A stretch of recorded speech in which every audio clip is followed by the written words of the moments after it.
And good morning again. Welcome back, everyone. Welcome back to Morning Musings. My name is Don K. Preston. I am the president of Preterist Research Institute of Ardmore, Oklahoma. And again, this is what I call my morning musings. Having about a third or fourth cup of coffee here. I woke up at 3:30 this morning, for crying out loud. Got to the office before 4 o'clock. Had to wait for my coffee pot to come on. Actually, I turned it on. I don't really like that. Anyway, day started early. Hope your day is going great. We are in the midst of a study of the already but the not yet. And I am sharing thoughts with you from the book of Revelation, where John told us that he was told to write about the things that had been, the things that are, and the things that are about to come. So we have very clearly in Revelation the already, write what you have seen, things that are past, the already, and the not yet. Very clearly a transitional process was taking place. We have been examining Revelation chapter 6. I've shared with you the motif of martyr vindication and how Jesus said all of the blood of all the martyrs, all the way back to creation, would be avenged in his generation. Well, that would occur in Revelation 6 at the great and terrible day of the Lord. That means the great and terrible day of the Lord of Revelation 6 would be fulfilled in Jesus' generation. I've shared with you, number 2, that this great day of the Lord of Revelation chapter 6 would be in fulfillment of Malachi chapter 3, the day of the Lord when no man could stand before him. But the day of the Lord foretold by Malachi would be the day of the Lord in judgment of Israel for violating Torah. Thus, Torah would still have to be in effect at that time. The third passage that I want you to see is being cited in Revelation 6:12 and following, is when John says that at the great day of the Lord, the kings and all the inhabitants of the earth would flee to the mountains, cry to the rocks, fall on us and hide us from the face of the Lord. Well, guess what? John is directly citing Isaiah 2, 10 to 12, and verses 19 to 21 with the parallel passage of Hosea chapter 10, verse 8. Now here's what's fascinating. Isaiah's prophecy is, number 1, of the last days. Number 2, the prophecy of Isaiah would be the time in which the blood guilt of Jerusalem, the guilt for shedding innocent blood, would be purged through judgment and fire. Isaiah 4, verse 4. Remember what Jesus had to say about the time in which Jerusalem would be judged for shedding innocent blood? His generation, judgment of Jerusalem. Okay, so we have Isaiah chapter 2 through 4, predicting the last days, and predicting the day of the Lord when men would run to the mountains, hide in the caves, cry to the rocks and the mountains, fall on us and hide us from the day of the Lord. Now I want you to catch the power of this. In Luke 23, 28 to 31, Jesus was being led to his crucifixion. The women of Jerusalem were crying for him because of their love for him. He turns to the women and says, "Daughters of Jerusalem, do not weep for me, but weep for yourselves and for your children. For if they do this thing in a green tree, what will they do in a dry? For the time is coming in which they will run to the hills, hide in the caves, say to the mountains, fall on us." Oh, wow. Jesus was citing Isaiah and Hosea.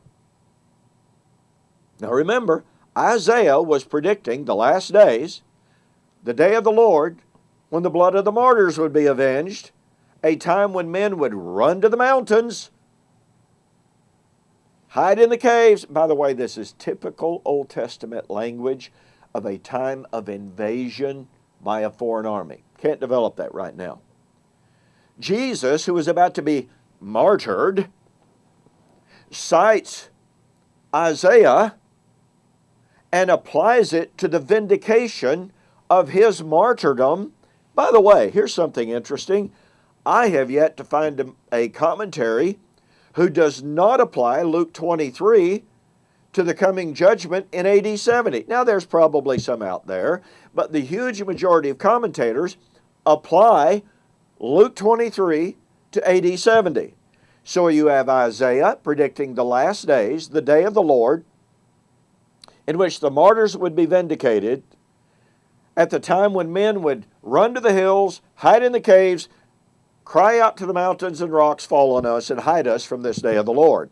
Here is Jesus about to be martyred, citing Isaiah and applying it to the judgment of Jerusalem for killing him and the judgment of Jerusalem in his generation. Here is Revelation chapter 6, discussing the martyrs who only had to rest a very little while until the measure of sin and suffering is filled up, and their vindication would be at the day of the Lord in fulfillment of Isaiah. But Jesus applied Isaiah to the fall of Jerusalem in his generation. Here is John predicting the exact thing that Isaiah did, the exact thing that Jesus spoke about. Jesus applied Isaiah to AD 70. Now here's the hermeneutical question. Where is the contextual basis for applying Revelation to something different from what Jesus applied it? Remember, Jesus applied Isaiah to AD 70. John is speaking of the exact same thing that Jesus was talking about, martyr vindication, and that Isaiah predicted. And remember, the martyrs were told they only had to rest for a little while until the day of the Lord in fulfillment of Isaiah. So we have three passages, three motifs in Revelation chapter 6 in regard to the vindication of the martyrs. We have Jesus' unequivocal teaching in Matthew 23 that all of the blood of all the martyrs would be vindicated in his generation. We have Malachi chapter 3 that would be fulfilled at the day of the Lord in judgment of Israel for violating Torah. And we have Isaiah chapters 2 through 4 to be fulfilled in the last days when Jerusalem would be judged for shedding innocent blood, which, remember, Jesus applies to AD 70. Folks, the evidence is overwhelming. Revelation chapter 6, and the great and the terrible day of the Lord, the already but the not yet of the vindication of the martyrs.